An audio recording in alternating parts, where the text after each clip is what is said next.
Hey guys, we got a new US Debt Clock message. Today is Tuesday, December 16th, 2025. It's interesting they posted today because it's Tuesday. Usually they post on Wednesdays and sometimes Fridays. But I'm thinking they did this for a reason because we have December 18th coming up and December 19th. I'm going to get into that. But this message today says the Great Jubilee. We have America with the New Jerusalem and the wings of an eagle going up into the clouds. And it says wealth transfer in the wheat area. And we have all of the commodities, and I want to touch up on robotics and AI because that is part of the new world, okay, or the golden age. Now, down here we have a scripture, Revelation 21, verse 2, which states, "And I, John, saw the holy city, New Jerusalem, coming down out of heaven from God, prepared as a bride adorned for her husband." So the Bible specifically talks about the New Jerusalem coming down out of heaven, which is interesting because we have 3i Atlas making its closest point to Earth on December 19th,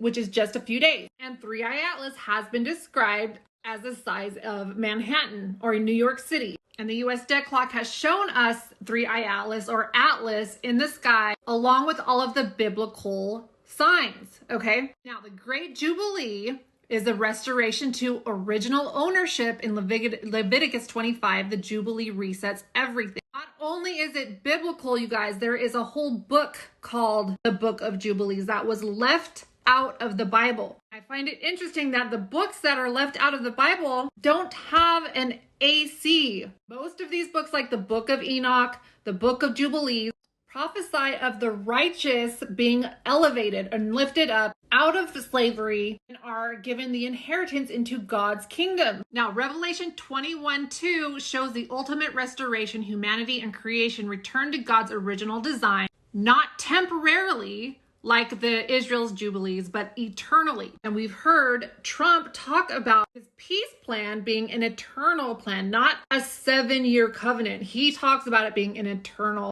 peace plan, okay? Now, going back to the New Jerusalem in America, in Jubilee law, land never truly belonged to people, it belonged to God. And this aligns with the inheritance being returned to the righteous, to God's people. And God reclaims his dwelling with humanity. The city coming down shows heaven and earth reunited. The inheritance is no longer disputed, leased, or lost. Now, biblical jubilees happen every 50 years. However, Revelation 21 is the great jubilee without an end. So that means no more debt, no more bondage, no more exile, where God's servants shall reign and God will dwell with them. Not only do we have the biblical prophecy, we have the prophecy of the Book of Jubilees. The Book of Mormon also prophesies of the New Jerusalem being built on this land, which is in America, a covenant city prepared for the righteous in the last days. Everything that we're seeing Trump doing right now is building up to the property, the assets, the riches of the wicked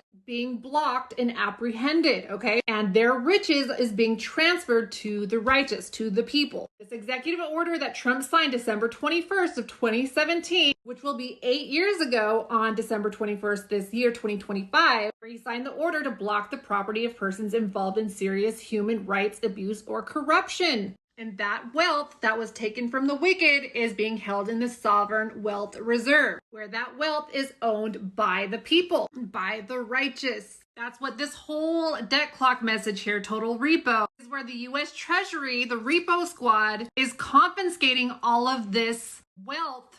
We see yachts, we see silver, we see jewels and gold. That wealth is being confiscated from the wicked and put in the sovereign wealth reserve through this executive order that Trump signed in 2017. The Treasury, State, and Justice Departments identify and designate individuals or entities involved in these abuses, confiscates them through sanctions, and are prohibited from transactions with them, okay? And these executive orders serve as critical tools for U.S. foreign policy, holding perpetrators of grave crimes accountable by cutting them off from the U.S. financial system and travel. We know the financial system is changing. The wealth is being taken from the wicked and given to the people. This was all prophesied, you guys. Now, I want to talk a little bit about timing. Because Trump just announced his gold card and platinum card for immigrants, okay? Now this is crazy, okay? So the Trump gold card gives a $1 million contribution so long as they pay a $15,000 fee and pass the background approval. They'll get $1 million. That's a lot of money. Like, I would pay $15,000 if I could get $1 million,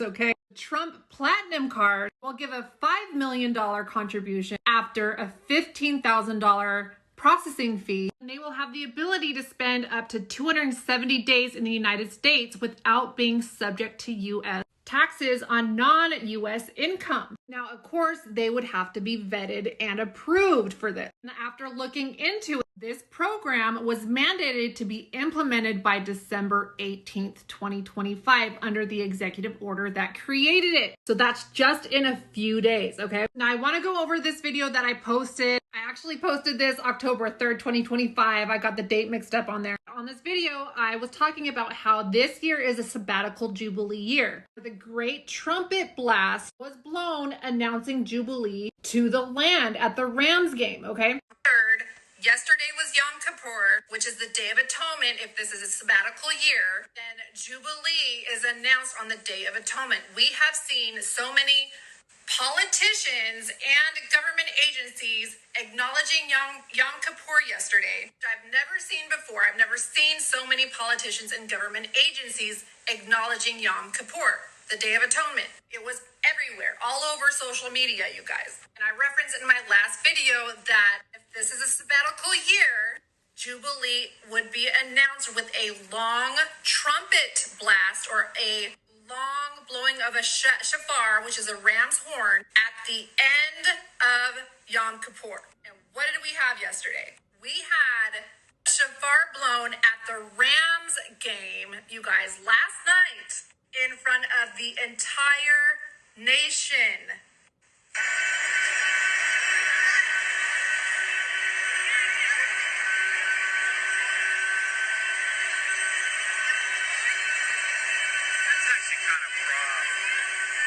All this was back in October, right after we had the Feast of Trumpets. Everybody was expecting the rapture or harpazo. We know everything that's going on is biblical. When you take into perspective Jesus's teachings of how it would look, there was a delay when he comes and his second coming. Now 2025 is coming to an end, and now we are in Hanukkah, okay? And you guys remember when I was talking to you about the Mayan calendar ending on December 21st of 2012, and 13 years later would be December 21st of 2025. We also have Atlas making its close approach to the Earth on December 19th, right? And the winter solstice begins on December 21st. This year, 2025, Israel became a nation 77 years ago. But December 21st, 2025 would mark 77 years, 7 months, and 7 days when Israel was reborn as a nation. But it doesn't stop there, because December 21st, 2025 is the 7th day of Hanukkah. December 21st also represents dark to light. This is an important day because December 21st was also the day that Trump signed this executive order into law 8 years ago. 8 means completion. Remember when we talked about Michael Dell and his wife Susan donating $6.25 billion into Trump accounts for children? Which is also interesting. I wanted to bring up that December 19th is also the day that the e-files are going to be released. December 19th, the same day that Atlas makes its closest approach to the Earth. Now we have all of these wealthy people either donating a lot of money to all of these causes, okay? And very oddly, we have a lot of famous celebrities being unalived just within the past 7 days. So now we are starting to see the wheat and the tare starting to be separated. Now Christians are getting the memo that this is wealth transfer time. Have you heard about the transference of wealth from the wicked to the righteous? The prophets are talking all about it. In fact, on November the 28th, 2025, Carolyn Dennis said, "The wealth of the wicked is laid up for the righteous, and now it is wealth transfer time." You guys, this is happening, and I want to remind you There are Christians warning people not to be deceived. But the delusion, the strong delusion, happens after the rapture, not before the rapture. So believe it when I tell you the Great Jubilee is happening and the wealth transfer is close.